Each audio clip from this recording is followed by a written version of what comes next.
are you? It's another day. We're going to talk about self-care. Oftentimes we think of the minor forms of self-care. Nails, a facial, blowing off some steam with our friends, a hot soak in the tub, listening to your favorite music. These are all forms of self-care: decompression, mental health care, spiritual health care, and physical health care. Self-care comprises all aspects of caring for yourself. And we take these 5 minutes, 10 minutes to ourselves as we can squeeze them in and consider that self-care. To treat yourself, to do something relaxing or enjoyable, is a form of self-care. But just as if you are caring for a child or another dependent human being, everything that is involved in that person becoming and maintaining a good quality of health and life overall is self-care. It is not selfish to have self-care. It is necessity. You need to move yourself higher up in the ladder of priority. And you need to consider things like the food you put into your body, drinking water,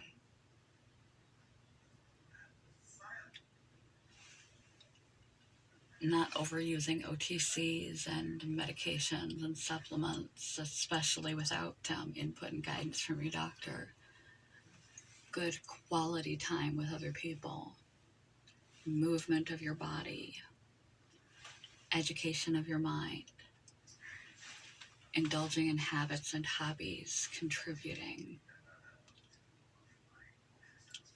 Sound mind, body, and spirit. You time. It's not optional, it is essential.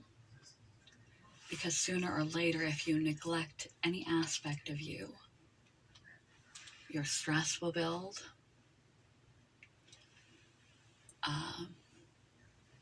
your emotions and emotional control will diminish. You will burn out of energy and fuel and tolerance and become irritable and overwhelmed and anxious and want to curl up in bed or something breaks in your body because you haven't been taking good quality care of yourself, or you feel unfulfilled because you haven't been engaging in quality, intimate time with those you love, hobbies, contribution, pleasurable activities. All of these things are self-care. And it doesn't need to be Pinterest worthy. We believe that we have to have these fantastic, special, expensive oils or homemade concoctions and make butternut squash soup on a Sunday evening, listening to classical music and doing these special morning routines, special evening routines that we see on influencers and Instagram, and this is what it has to be. Just as self-esteem is called self-esteem for a reason, each person's situation is different. It is called self-care for a reason. There's no harm in taking what you see others do and trying it on for size if it strikes a chord in you as something that might benefit you, and trying it on for size and seeing if it is fitting, if it is healing, if it is helpful and healthful for you to incorporate into your self-care routine. Self-care is not something you do when you have the time. It's something that you incorporate into your daily lifestyle as a habit. Part of your way of living is management and care for yourself, the way that you would care for another person that you care about deeply and have power and authority over their welfare, because that's you. You have power and authority over your own welfare. And what works for other people doesn't necessarily work for you, and it doesn't have to be Pinterest worthy. It doesn't have to be pretty.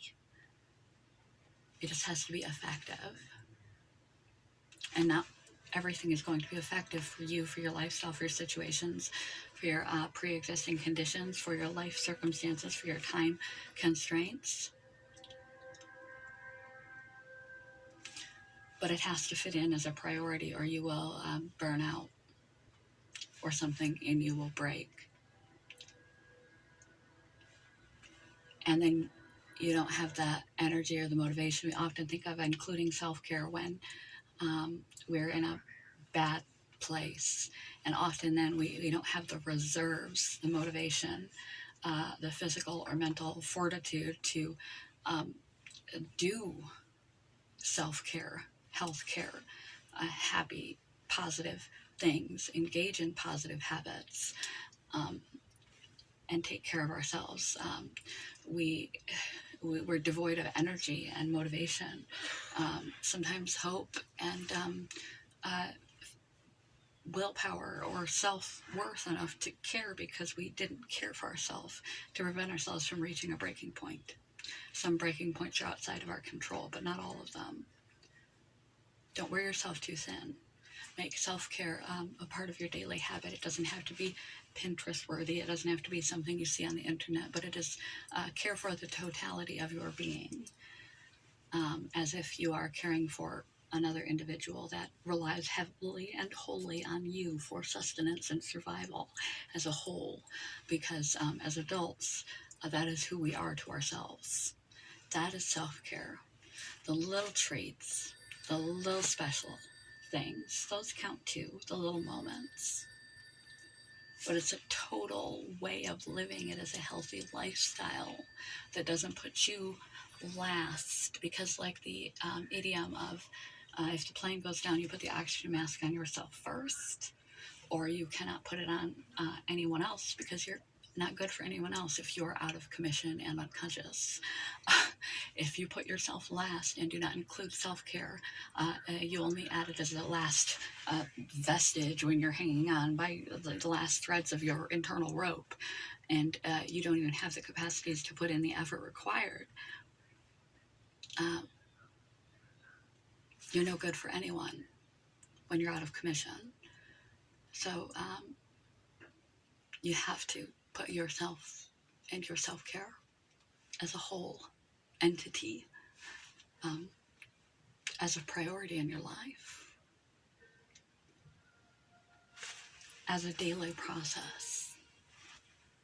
Some days you're going to have more time, some days you're going to have less time and ability to focus on yourself.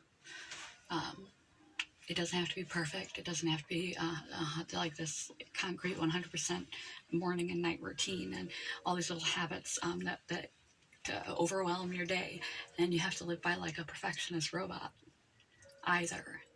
If all you've got is 5 minutes in the morning to shut your bedroom door before the kids come climbing in, and the husband, and on your job, let yourself into the restroom and shut the door for 5 minutes and just breathe and be unto yourself and just regroup, recompress, decompress, and regroup yourself, and make sure to get a quality night's sleep. That's self-care. Saying no to the donut and eating a nutritious lunch that you packed that day instead. That's self-care. Allowing yourself the donut now and again, because it's good for your spirit, and life is only so long. It's not what we do occasionally, it's what we do consistently. And you don't have to do anything rigorously like a robot. Enjoy your life as well. That's also self-care. So expand your conception of self-care to the way you would care for a dependent that is utterly defenseless and leans on you and needs you for everything from food and water, exercise, hobbies, joy, laughter, companionship, and the little treats and luxuries, and privacy, and fun. Because as adults, we are that to ourselves. And self-care often gets put to the back burner, or it is conceived as some big, elaborate, fancy thing that we don't have the time to fit into our lives, when really your life depends on it, and everyone that depends on you depends on it, because if you don't care for yourself, you can't be there to care for them. So include self-care. Broaden your definition of what self-care means. Realize it doesn't have to be cookie cutter, concrete, daily. Realize there's what works for you, and it's changeable on a daily basis. There's no specific time span. Just like there's with a child, there's no specific time span. You have to do no length of a bedtime story on a daily basis that you must read. Even if you just kiss them on the forehead and wish them good night because you're running late and you've got to get up early in the morning, that's what they get. As long as they get something, as long as you get something that works for you on a daily basis to keep you overall well, because you are the one that is responsible for doing that. If you put others first, put everything else first, for too long, some part of you will break, and you won't be able to put anyone or anything first. You'll be out of the game. So learn to prioritize yourself. Broaden your idea of self-care beyond manis, petties, and a beer out with the boys, to general little lifestyle things that you can do to keep yourself from cracking. Love you guys. Peace.